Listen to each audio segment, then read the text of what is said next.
လာတရားတင်ကြီးနဲ့ဈေးဥပမတော်တဆမှုရန်ကုန်သူရန်ကုန်သားတွေနဲ့ဒလဘက်ကမိဘပြည်သူတွေနှစ်ပေါင်းများစွာမျှော်လင့်ခဲ့ရတဲ့ဒလတရားကြီးဒါမှမဟုတ်ဂျိမ်းစ်ဘွန်တရားလို့လူသိများတဲ့တရားကြီးကိုပြီးခဲ့တဲ့ဖေဖော်ဝါရီ6ရက်နေ့ကခန်းခန်းနာနာဖွင့်လှစ်ခဲ့ပါတယ်။ဒါပေမဲ့ဖွင့်လှစ်ပြီးတပတ်တောင်မပြည့်ခင်မှာပဲအွန်လိုင်းမှာဝေဖန်မှုတွေပြင်းထန်စေခဲ့တဲ့ဈေးဥပမတော်တဆမှုတစ်ခုဖြစ်ပွားခဲ့ပါတယ်။ဖြစ်စဉ်ကတော့ဖေဖော်ဝါရီ13ရက်နေ့နေ့လယ်ပိုင်းမှာပါရန်ကုန်ဘက်ကနေဒလဘက်ကိုကူးလာတဲ့ရေခဲတုံးတင်ဆောင်လာတဲ့6ဘိန်းကုန်တင်ရာတရားပေါ်မှာရှိတဲ့တိုးကေကကတ်တားချိန်တဲ့နေရာကိုဖြတ်တန်းတဲ့အချိန်မှာရှေ့ဘိန်းကျွံကျသွားခဲ့တာပါဒီဖြစ်အကြောင်းကတ်တားတံပြားတွေနဲ့ကားနဲ့ငယ်ပြက်စီးခဲ့သလိုအဆိုပါလမ်းကျောကိုလည်းခက်တာပိတ်ထားလိုက်ရပါတယ်လူထိခိုက်မှုမရှိပေမဲ့ဒါဟာ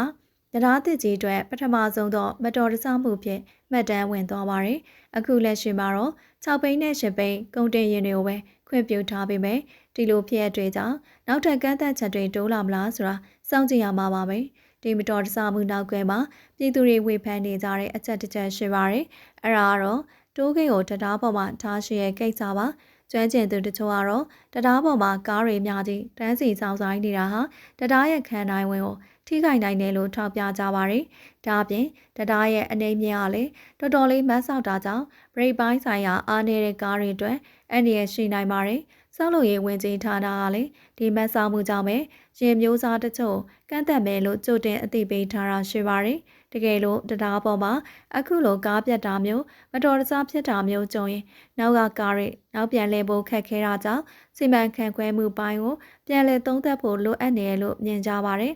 ဒီတရားကြီးဟာ2019ခုနှစ်ကတည်းကစတင်ခဲ့တာဖြစ်ပြီး9နှစ်ကြာမှပြီးစီးခဲ့တာပါကိုရီးယားနိုင်ငံစီးပွားဖွံ့ဖြိုးမှုရန်ပုံငွေနဲ့အစိုးရထဲဝင်ငွေစုစုပေါင်းအမေရိကန်ဒေါ်လာ188သန်းကျော်အကုန်အကျခံတည်ဆောက်ခဲ့တာဖြစ်ပါတယ်။ဒါဟာမြန်မာနိုင်ငံမှာအကြီးဆုံးနဲ့ရှေ့ဆုံးတံပိကြိုးဆိုင်တရားကြီးဖြစ်လာသလိုတရားအောက်ကနေတန်ချိန်1000ခွဲရှယ်ပင်လယ်ကူးသင်္ဘောကြီးတွေဖြတ်သန်းနိုင်အောင်အမြင့်ဆုံးတည်ဆောက်ထားတာပါ။ဒီတရားကြောင့်ဒလာတွန်တိန်ကော်မိုးတွေမကပဲ AR တိုင်းကဖျားပုံပိုကလေးတီသွာလာရေးဟာအရင်အထက်အစပေါင်းများစွာမြန်ဆန်သွားမှာတော့အမှန်ပါပဲစင်ပြေမှုလေးတွေဝေဖန်ကြလေးတွေရှိနေပေမဲ့ဒလာတရားကြီးဟာဒေသဖွံ့ဖြိုးရေးအတွက်အသက်သွေးကြောတစ်ခုပါပဲရေမတော်စားမှုတွေကင်းဝေးဖို့ဆိုရင်စီကံရှိမောင်းနေကြဖို့နဲ့တာဝန်ရှိသူတွေဘက်ကလည်းပုံပေးခင်းတဲ့စနစ်တခုဖော်ဆောင်ပေးဖို့မျှော်လင့်ရပါတယ်ရှင်